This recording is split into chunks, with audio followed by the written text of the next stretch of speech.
தலைவர் அவர்களே, இந்த நிதிநிலை அறிக்கையின் மீது கலந்து கொண்டு பேச ஒரு வாய்ப்பு கிடைத்ததற்காக நன்றியை தெரிவித்துக் கொள்கிறேன். பொதுவாக ஒரு அரசு நிதிநிலை அறிக்கையை தயார் செய்யும் போது பலதரப்பட்ட மக்களின் நிலையையும் குறிப்பாக மிகவும் பின்தங்கிய மக்களின் நலனை கருத்தில் கொண்டுதான் தயார் செய்கின்றது. இந்த நிதிநிலை அறிக்கையும் அவ்வாறே அமைத்திருப்பது குறித்து நான் மிகவும் மகிழ்ச்சியடைகிறேன். இந்த நிதிநிலை அறிக்கையில் கல்வித்துறை வளர்ச்சிக்காக கணிசமாக நிதி ஒதுக்கப்பட்டிருப்பது ஒரு வரவேற்கத்தக்க அம்சமாகும்.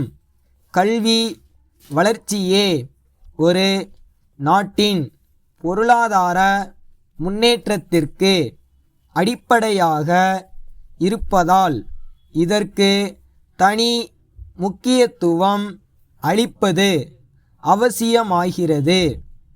மிகவும் பின்தங்கிய மக்கள் முன்னேற்றத்திற்கு கல்வி அடிப்படையாக இருப்பதால் இதன் வளர்ச்சி மிகவும் இன்றியமையாதது.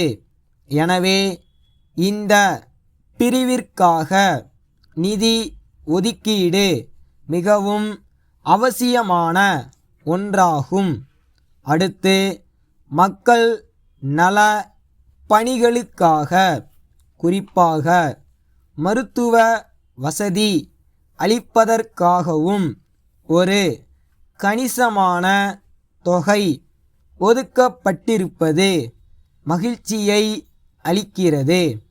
மக்கள் நலம் என்பது ஒவ்வொரு அரசுக்கும் ஒரு தலையாய பிரச்சனையாக இருப்பதால் இதில் ஒவ்வொரு அரசும் கவனம் செலுத்த வேண்டியது அவசியமாகிறது.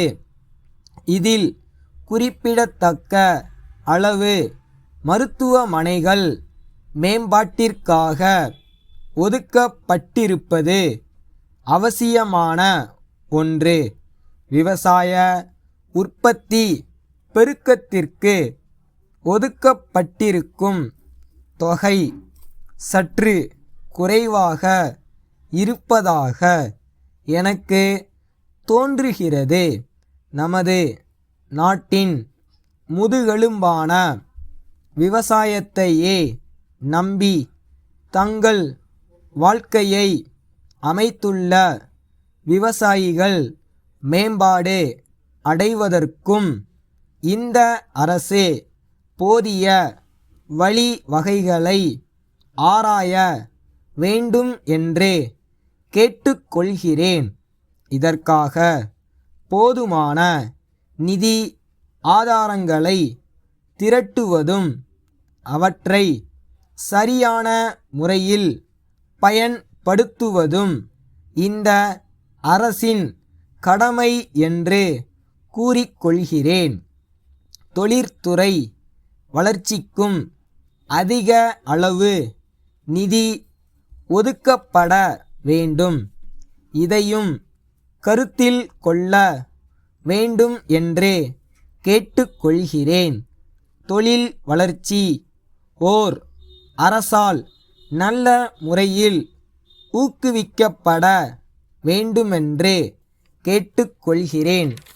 நாட்டு முன்னேற்றத்திற்கு தொழில் வளர்ச்சி ஒரு முக்கிய அங்கமாக இருப்பதால் தொழில் வளர்ச்சிக்கான சீரிய திட்டங்களை அரசு செயலாற்ற வேண்டும் என்று கேட்டுக்கொண்டு எனக்கு அளித்த வாய்ப்பிற்கு நன்றி தெரிவித்துக்கொண்டு அமர்கிறேன். கோவை விஜயா பதிப்பகத்தார், சென்னை அண்ணா சாலையில் உள்ள வேலன் நிறுவனத்தாருக்கு எழுதும் கடிதம். அன்புள்ள ஐயா, நாங்கள் தமிழகத்தில் புகழ் பெற்ற புத்தக வெளியீட்டு நிறுவனம் என்பதை தெரிவித்து கொள்கிறோம். நாங்கள் தமிழகத்தின் தலை சிறந்த எழுத்தாளர்களின் புத்தகங்களை தொடர்ந்து வெளியிட்டு வருகிறோம். கலை, இலக்கியம், நாடகம், கட்டுரை, விளையாட்டு போன்ற பல்வேறு பொருட்கள் குறித்த அனைத்து புத்தகங்களும் எங்களால் தொடர்ந்து வெளியிடப்பட்டு வருகின்றன. இதோடு சிறந்த அயல்நாட்டு புத்தகங்களும் எங்களால் பெறப்பட்டு விற்பனை செய்யப்பட்டு வருகின்றன.